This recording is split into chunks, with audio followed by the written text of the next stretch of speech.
لا أريد شيئا من هذه الدنيا غير سلامة القلب ورضا الله عني، وأن أكون في المكان الذي أحبه مع أشخاص أحبهم. أريد السلام وألا أؤذي أو أؤذى. اللهم إني أسألك السماح والذكر الطيب وسلامة الصدر بعيدا عن الدنيا وما فيها، وأسألك أن ترضى عني وترضيني وترضي قلبي.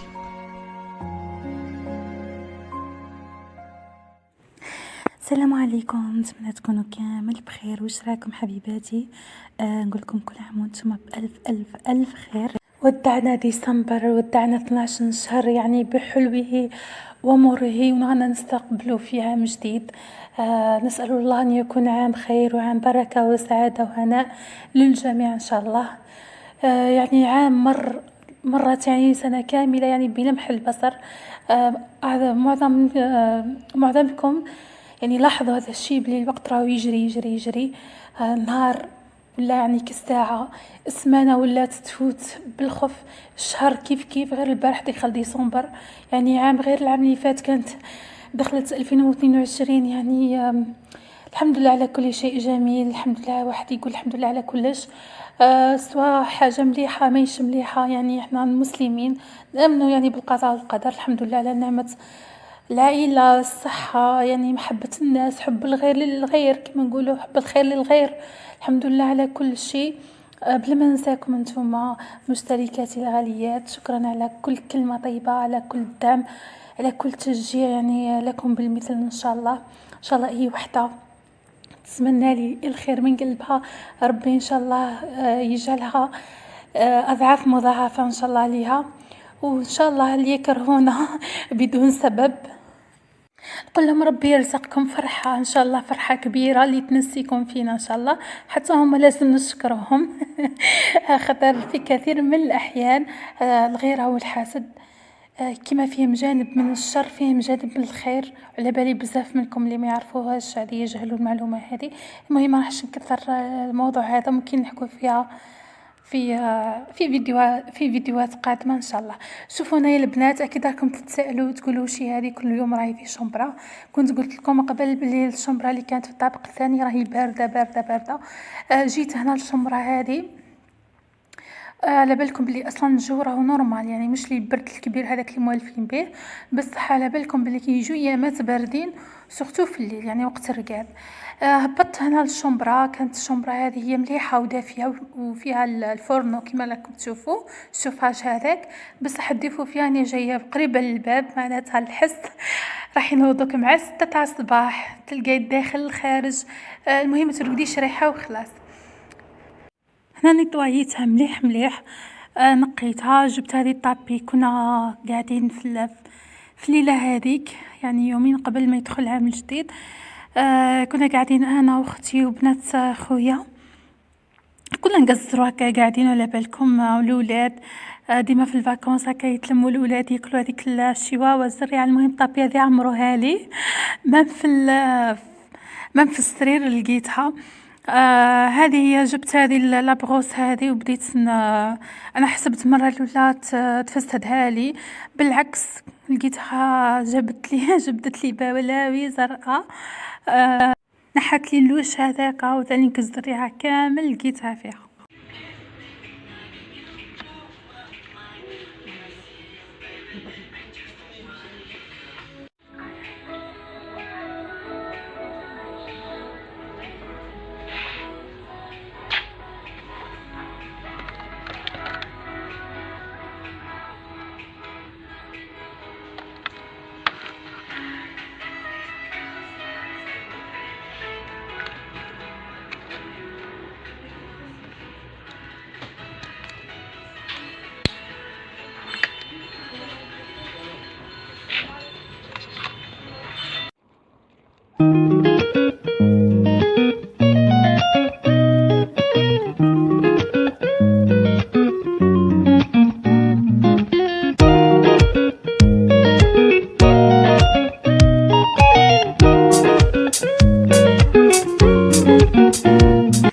كنت خرجت خرجه خفيفه، ما طولتش انا ولد خويا، كان جانا في الفاكونس، قلت نخرج نحوس بيه شويه.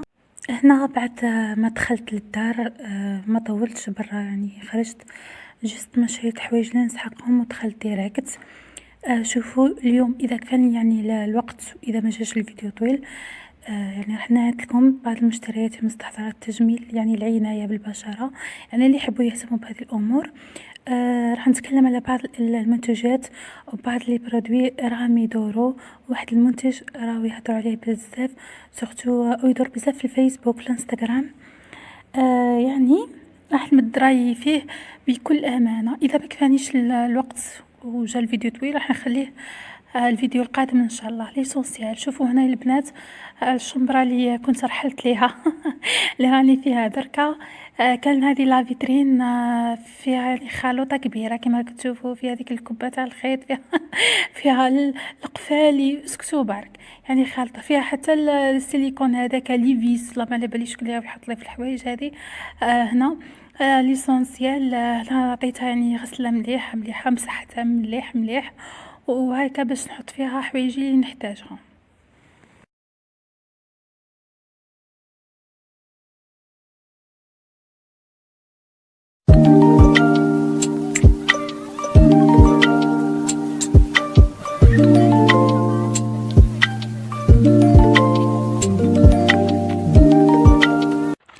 على بالكم باللي الترتيب والتنظيم متعب متعب متعب، لكن كي تكون كل حاجة في بلاصتها راح ترتاحي نفسيا، يعني كل حاجة تلقاها في بلاصتها.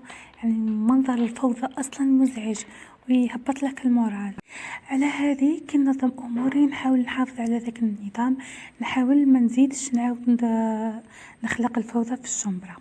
شوفوا هنا يا البنات، هذه بعض المشتريات اللي شريتهم. كان خاصني غسول للوجه، بدلت كامل لي مارك اللي مرة نستعملهم، يعني كنوع من التغيير، وثاني باش نكتشف منتجات جديدة، لأنه أغلب المنتجات اللي نستعملها أنا تقريبا ما عادش كاينه في الاسواق، ما عادش كاينه حتى عند الفارماسي. لانه على بالكم بلي حبسوا لامبورطاسيون. سما اغلب السلع اللي راكم تشوفوا فيها دوكا تاع الخارج راهي هابطه كابا، ومشين لي مارك كامل تلقاهم، يعني بالستيف تلقاي ماركه ولا زوج اللي ما تستعمليهم. صراحه غسول كنت عندي ديجا عام وانا نحوس عليه، قالوا لي غير ما تعيش روحك، بابوليكس لي صحي ولا مني بورتون انا بشر. ان شاء الله في الفيديو القادم ما راح نتكلم لكم على كل حاجه وحدها. بعض كما قلت لكم منتجات راح نتكلم عليها يعني بمصداقيه تامه. وهنا جيت للكوزينه، حبيت في عمل جديد نفرح الاولاد، سورتو الاولاد، يعني ولاد اختي، وحنا يعني هاكم على بالكم لما تاع العائله لازمتها هكا قاعده حلوه. احنا رانا نديرو غير في الاسباب، يعني النيه هي ماشي نيه الاحتفال بالكريسماس والامور هذيك، ونديرو الشموع ونديرو شجره ما شجره. احنا مسلمين وعلى بالنا بلي العادات هذه خاطيتنا ماهيش اعيادنا. احنا عندنا اول محرم، عندنا مولد نبوي الشريف، عندنا الاعياد الكبير الصغير هذه هي. شوفوا انا حبيت ندير واحد الكيكه بسيطه اقتصاديه، درت 2 حبات تاع البيض يكونوا شويه كبار، الحبات تاع البيض درت معاهم تقريبا اقل من كاس، يعني كاس سكر ناقص اسبوعين، ودرت القرصه هذيك تاع الملح، درت لافاني، وبديت نخلط غير بالفوي، ما استعملتش الباتشور حتى يذوب هذاك السكر. ضفت عليه نفس الكميه حليب وربع كاس تاع الزيت، خلطت كلش مع بعض. درت له لاغوم تاع القارص، اذا نتوما عندكم زاز تاع القارص ديروه يكون افضل وافضل.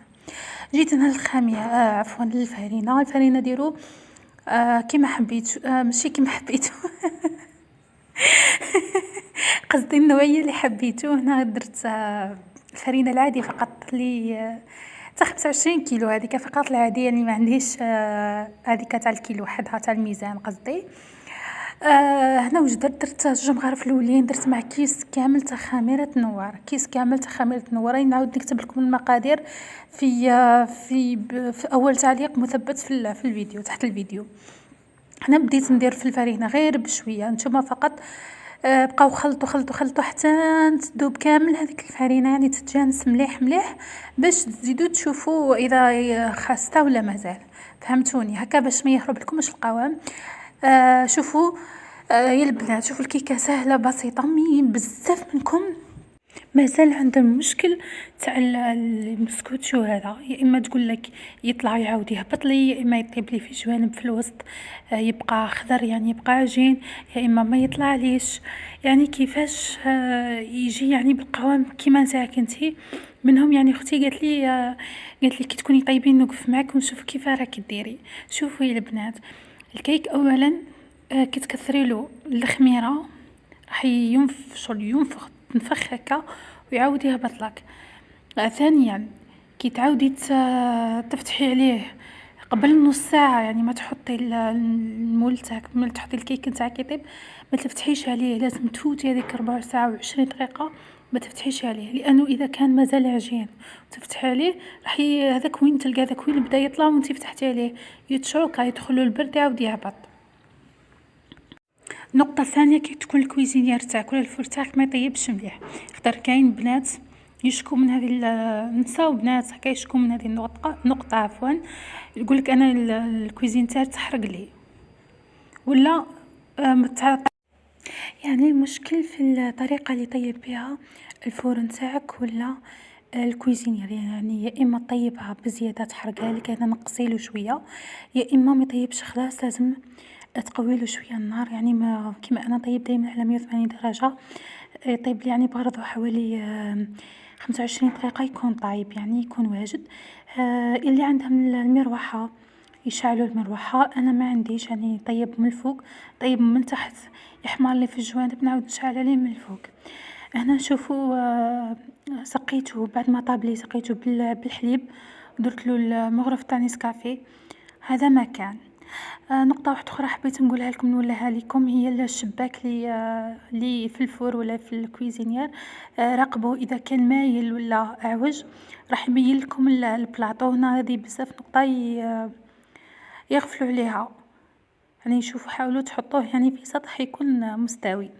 شوفوا هنا بعد ما بردت لي الكيكه بعد ما تشربت كامل، ما عنديش باش نزينها صراحه، انا عندي غير شونتيه هذه طلعتها صراحه عيتني من داك طيحي في ماركه ماهيش مليحه، خلاص نوعيه عيانه تغلبك شويه. صراحه واش راح نقول لكم، يعني ما شريت والو ولا شريت، حبيت انا ندير ذوق الكراميل صراحه، ما حبيتش كاع ندير في ذا المول خاطر عندي واحد اكبر منه، لكن المكونات ما لقيتش خلاص، يعني الطفل اللي تنوضوا يقول لي ما كانش. انا عندي هذه سوبر كريم درتها، واش نقول لكم جات بنه، يعني رغم بساطتها جات بنينه مشربه يعني بشهاده الجميع.